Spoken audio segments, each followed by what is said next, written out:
Transparansi dan akuntabilitas memiliki peranan yang sangat penting dalam praktik pemilu.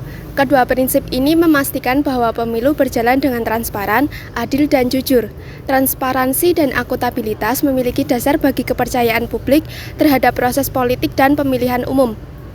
Dengan menjunjung tinggi nilai-nilai ini, kita dapat membangun sistem pemilu yang lebih demokratis dan masyarakat yang lebih terlibat dalam pengambilan keputusan politik.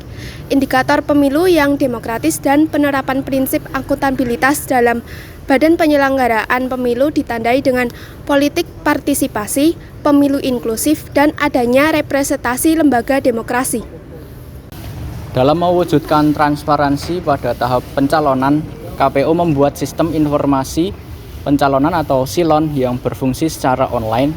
Nah, silon tersebut lebih digunakan oleh peserta pemilu seperti paslon bupati atau wali kota, paslon gubernur, paslon presiden, dan partai politik untuk membantu manajemen dan publikasi data pencalonan mereka melalui website infopemilu.kpu.go.id sehingga mempercepat transparansi dan publikasi data pencalonan kepada masyarakat.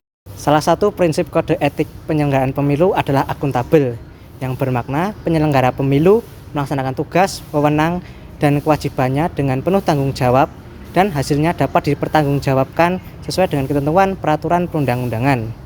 Pemilu dapat dikatakan berkualitas dan berintegritas jika penyelenggara pemilu independen, tidak berpihak, imparsial, dan menganggap semua pemilih secara adil dan setara. Akuntabilitas dalam proses pemilihan adalah sebuah proses yang memastikan bahwa penyelenggaraan pemilu, partai peserta pemilu, dan masyarakat pemilih dapat dimintai pertanggungjawaban atas tindakan mereka selama proses pemilihan dilakukan. Rekomendasi yang pertama, KPU harus memastikan bahwa seluruh peserta pemilu dapat memenuhi penyelenggaraan yang transparan dan akuntabel.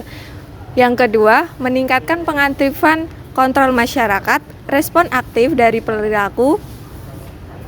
Yang kedua, meningkatkan pengaktifan kontrol masyarakat, respon aktif dari pelaku, badan, lembaga, pimpinan maupun non-pimpinan. Yang ketiga, transparansi dan tata kelola harus terbuka. Yang keempat, meningkatkan keterbukaan data pemilu. Dan yang kelima, memperhatikan kepatuhan hukuman dan penghargaan. Kesimpulan pada materi ini adalah transparansi dan akuntabilitas mendesak untuk diwujudkan dalam pemilu 2024. Tanpa kedua hal ini, pengeluaran anggaran besar dalam politik akan menghasilkan pemerintahan yang tidak berintegritas. Ekosistem hukum yang belum baik penting diimbangi dengan kepedulian dan sikap untuk membuka dan mempertanggungjawabkan keuangan para peserta pemilu dalam budaya politik.